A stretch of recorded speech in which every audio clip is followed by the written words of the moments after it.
Site খুলেছে। মুসলিম মেয়েদেরকে তারা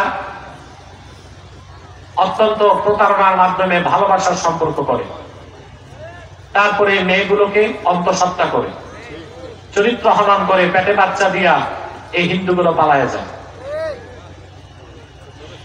আমার বোনদেরকে ধ্বংস করে। আসলে একটা মেয়ে ধ্বংস মানে একটা পরিবার ধ্বংস, ঠিক না?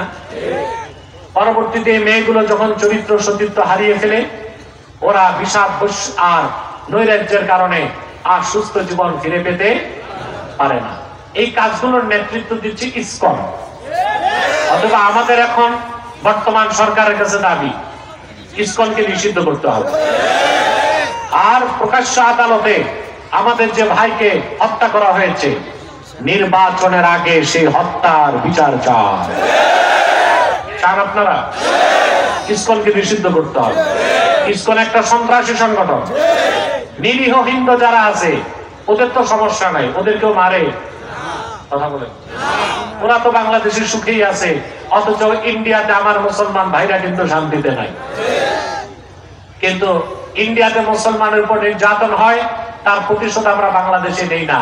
ইসলাম আমাদের শিক্ষা দিয়েছে কোন একজনের অপরাধে আরেকজনকে শাস্তি দেওয়া, ঠিক না? তো কিন্তু ইসকন একটা সন্ত্রাসী সংগঠন। মূলত ইসকনের কর্তৃত্ব হিন্দুদের হাতে না, এটা নিয়ন্ত্রণ ইসরায়েলের মোসাদের হাতে। এই ইসকন মারাত্মক ভাবে বাংলাদেশে কাজ করছে, এবং এই যে আপনার ভাগুয়া লাভ ট্রেপ, এটা হিন্দুদের একটা চরম চক্রান্ত মুসলিম মেয়েদেরকে ধ্বংস করার জন্য। আমি আপনাদেরকে বলবো, আপনার মেয়ে বোন তাদেরকে বিয়ের আগে কোনো অ্যান্ড্রয়েড মোবাইল দিবেন না, ফেসবুক চালাতে দিবেন না। দ্বিতীয় হচ্ছে সবসময় মেয়ের দিকে লক্ষ্য রাখবেন। আর কোন মুসলিম মুমিন মুমিনার সাথে কাফের বা কাফেরার বৈবাহিক সম্পর্ক হতে পারে না। আর আপনারা এই হিন্দুদের ভাগুয়া লাভ প্রেম সম্পর্কে গণসচেতনতা বৃদ্ধি করুন।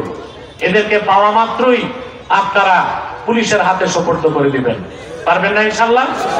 আল্লাহ আমাদেরকে কবুল করুক, আল্লাহ আমাদেরকে মঞ্জুর করুক। বলেন আল্লাহুম্মা আমিন। জোরে বলেন আল্লাহুম্মা আমিন।